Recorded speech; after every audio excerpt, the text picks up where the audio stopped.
Okay, you guys, apology there. So, hopefully you wrote down NCR number 4 and 7 on the sideboard. Number 4 being engage in discussions that reflect on mathematical thinking of self and others. That's actually why you guys sit in groups, not just to, whatever, be off task or anything, so you can discuss things.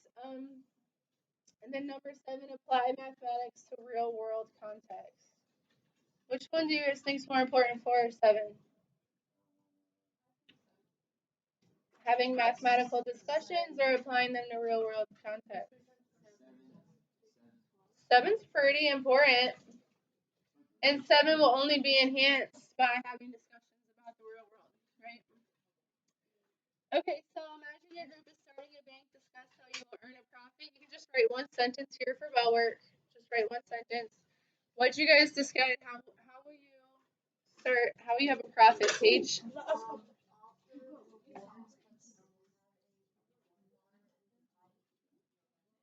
Matthew, did you hear her idea? What was her idea?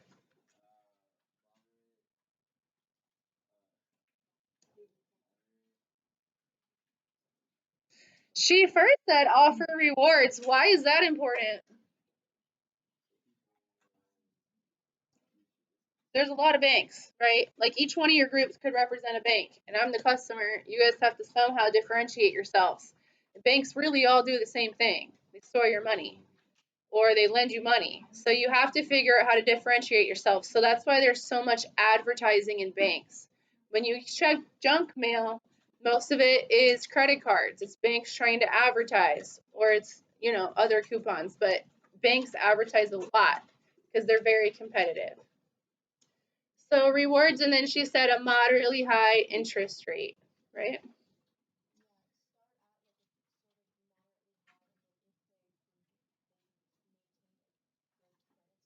Mm-hmm. How do you? How does your bank have money to lend? Kaylee? We have 5 million hidden fees everywhere. Okay.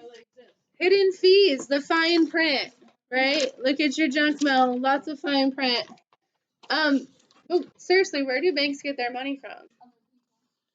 Other people, other businesses. So, as soon as I get a savings account or I start saving for retirement or my business starts making money and I put it in an account, the bank lends that out immediately.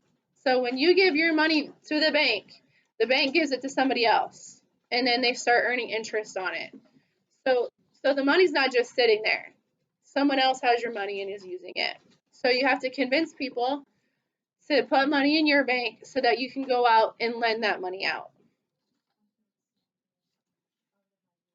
So earning a profit requires getting people to put money in your bank for savings, and then finding people who want to borrow your money for a certain interest rate. So bringing money in and then lending it out. Number 3, a customer spends $2,500 on their credit card for home renovations, which maybe they have a roof leak or something. How much does your bank require them to pay back each month? You're going to lend them $2,500. $208 from his bank and 34 cents exactly. How quickly do you want your customers to pay back their money? Your money. Good. All good thoughts.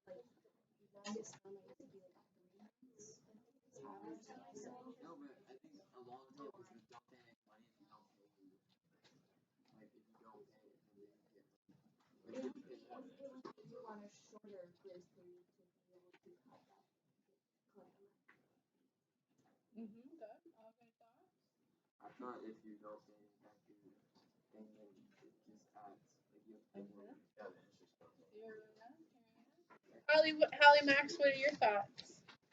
Okay, what'd you get for number 3 then? Okay, so think about it now, you guys. Jackson, you lend somebody money. You're a bank. $2,500. How long do you give them to pay you back?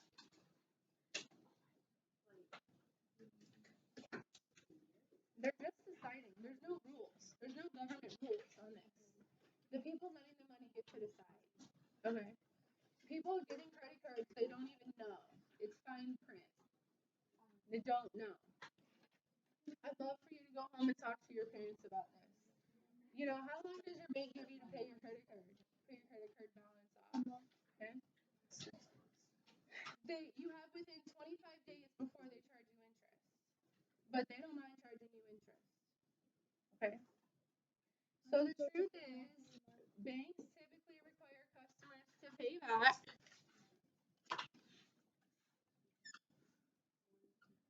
1% of their principal balance plus interest each month. They do not want you paying them back. They don't want it back. So if you get $2,000 each month, you're only paying back 1% of that. So how many months is it going to take you to pay off your principal? 100 months. Okay. They definitely let you pay more. They definitely let you pay more. But people don't know that they should be paying more than their minimum payment. They get the bill in the mail, it says $35, they pay their $35. It says $100, they pay their $100. The bank, though, is only requiring them to pay a tiny amount of their principal. So $10 of my bill might be my principal, and the other 25 might be interest going to the bank. The majority of your bill is the fee, the interest that they're charging you. It's not the actual money that you owed. Typically, if you use a minimum payment, it'll take you about 6 years to pay off a balance, a regular balance. No. You decide. This is something you're creatively thinking about.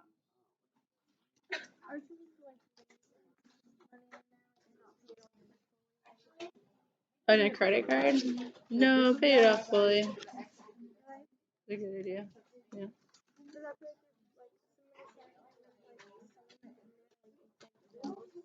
Oh, for your... No, I don't think you should do that ever. Okay, so guys, real quick before you start your projects, here's some like evidence.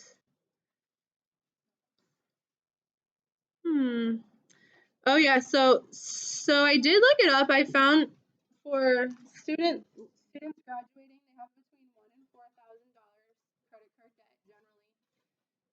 On average, $28,000 total, including student loans. But for American Express cards, they'll charge you 2% of your balance plus any fees. For Bank of America, they only charge you 1% of your new balance plus fees. Barclay card, 1%, Capital One, 1%, Chase, 1%, Citibank, 1.5%. So the long story short is that you don't trust how much they're actually charging you. You want to come up with your own payment. Pay more than they're asking you to.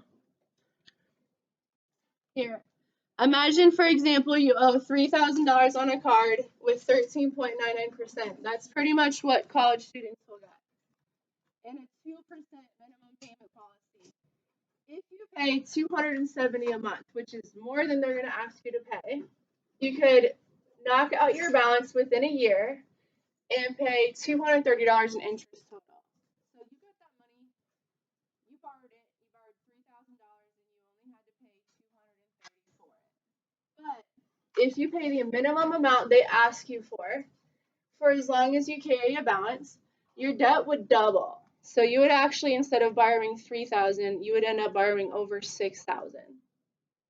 It would take you decades to get rid of it. And instead of paying a couple $100 in finance charges, you'd be paying like $3,000 on interest. Okay. So the trick in credit cards isn't actually understanding interest rate. That is important. It's understanding minimum payments and paying them off more quickly than the bank wants you to. Because if you pay 1% now, the next month it's almost like you're borrowing it all over again, right? Because you only got 1% less off that balance. And then the next month it's almost like you're borrowing it all over again. They're charging that same interest on the same amount. Okay. Any questions?